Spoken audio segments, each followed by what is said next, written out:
అమ్మమ్మ 7th anniversary sale. Win iPhone 17 and 776 crazy gifts.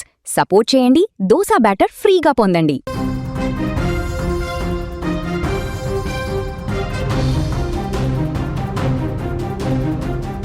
Telugu రాష్ట్రాలకు rain alert ప్రకటించింది వాతావరణ శాఖ. ఇప్పటికే ఎండలు, వర్షాలు, భిన్న వాతావరణ పరిస్థితులు నెలకొన్న తరుణంలో వాతావరణ శాఖ కీలక అప్డేట్ ఇచ్చింది.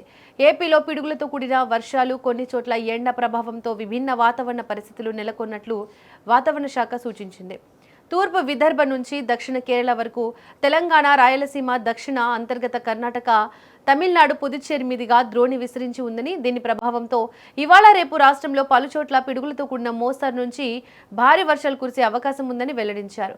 గంటకు 40 నుంచి 50 కిలోమీటర్ల వేగంతో ఈదురుగాలులు వీచే అవకాశం ఉందని ప్రజలు అప్రమత్తంగా ఉండాలని సూచించారు. ఇక ఇవాళ ఏలూరు, కృష్ణా, ఎన్టీఆర్, గుంటూరు, బాపట్ల, పల్నాడు జిల్లాలో అక్కడక్కడ పిడుగులతో కూడిన మోస్తరు నుంచి భారీ వర్షాలు కురిసే అవకాశం ఉందన్నారు. శ్రీ సత్యసాయి జిల్లా, అన్నమయ్య, చిత్తూరు జిల్లాలో అక్కడక్కడ పిడుగులతో కూడిన తేలికపాటి నుంచి మోస్తరు వర్షం కురిసే అవకాశం ఉందని వాతావరణ శాఖ తెలిపింది. మన్యం, అల్లూరి, విశాఖ, అనకాపల్లి, పశ్చిమ గోదావరి, మార్కాపురం, ప్రకాశం, నెల్లూరు, అనంతపురం, వైఎస్ఆర్ కడప, తిరుపతి జిల్లాల్లో పిడుగులతో కూడిన తేలికపాటి వర్షాలు కురిసే అవకాశం ఉందని వివరించారు.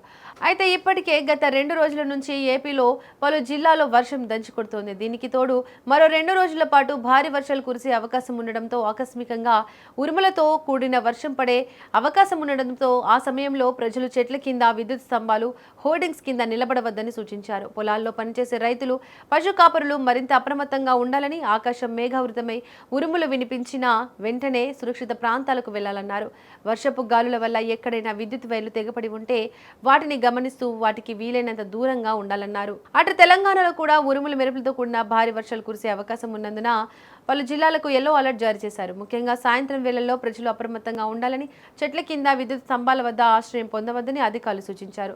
ఇవాళ రంగారెడ్డి, సంగారెడ్డి, మెదక్, వికారాబాద్, మేడ్చల్, మల్కజ్గిరి, ఖమ్మం, భద్రాద్రి కొత్తగూడెం జిల్లాలో వర్షాలు కురుస్తాయని అన్నారు. కాగా ఒకవైపు వర్షాలు పడుతున్నప్పటికీ పగటిపూట ఎండల తీవ్రత మాత్రం ఏమాత్రం తగ్గడం లేదు. ఆదిలాబాద్, నిజామాబాద్, కరీంనగర్, ఖమ్మం, నల్గొండతో పాటు దాదాపు 16 జిల్లాల్లో పగటి ఉష్ణోగ్రతలు 44 డిగ్రీల సెల్సియస్కు పైగా నమోదవుతున్నాయి. గత ఆదివారం ఖమ్మం రూరల్ మండలంలో అత్యధికంగా 45.2 డిగ్రీల ఉష్ణోగ్రత నమోదైంది.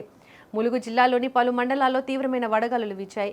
రానున్న 3-4 రోజుల పాటు ఇదే రకమైన గరిష్ట ఉష్ణోగ్రతలు కొనసాగుతాయని ఐఎండీ స్పష్టం చేసింది. గత 5 ఏళ్లతో పోలిస్తే ఈ ఏడాది వేసవి కాలం రాష్ట్రాన్ని అతలాకుతలం చేసింది. ఉత్తర తెలంగాణ జిల్లాలో రికార్డు స్థాయిలో 46.5 డిగ్రీల కంటే ఎక్కువ ఉష్ణోగ్రతలు నమోదయ్యాయి. ఈ ఉష్ణోగ్రతల కారణంగా రాష్ట్రంలో వడదెబ్బ మరణాల సంఖ్య కూడా ఈ ఏడాది గణనీయంగా పెరిగినట్లు అంచనా వేస్తున్నారు. జూన్ మొదటి వారంలో వానాకాలం ప్రారంభం కావాల్సి ఉన్నప్పటికీ నైరుతి రుతుపవనాలు రాష్ట్రాన్ని తాకడానికి మరో 10 రోజులకు పైగా సమయం పట్టేలా ఉంది. జూన్ 6 తర్వాతే వాతావరణం కొంత చల్లబడే అవకాశం ఉందని నిపుణులు అంచనా వేస్తున్నారు. ఇక ఇదిలా ఉంటే మరోపక్క ఇటీవల కాలంలో కురిసిన అకాల భారీ వర్షాల కారణంగా రాష్ట్రంలోని పలు జిల్లాల్లో వ్యవసాయ రంగానికి తీరని నష్టం వాటిల్లింది. చేతికొచ్చిన పంట దిగుబడులు కళ్ల ముందే వరద పాలు కావడం రైతులను కలిచివేస్తోంది. మార్కెట్ యార్డులు, కల్లాలు రవాణా కోసం వాహనాలలో నిలిపి ఉంచిన ధాన్యం సైతం తడిసి ముద్దయింది. తగినన్ని రక్షణ చర్యలు తీసుకునే లోపే ప్రకృతి ప్రకోపించడంతో పండించిన పంట వానపాలై తీవ్ర నష్టాన్ని మిగిల్చింది. ప్రభుత్వం వెంటనే స్పందించి నష్టపరిహారం అందించాలని రైతులు డిమాండ్ చేస్తున్నారు.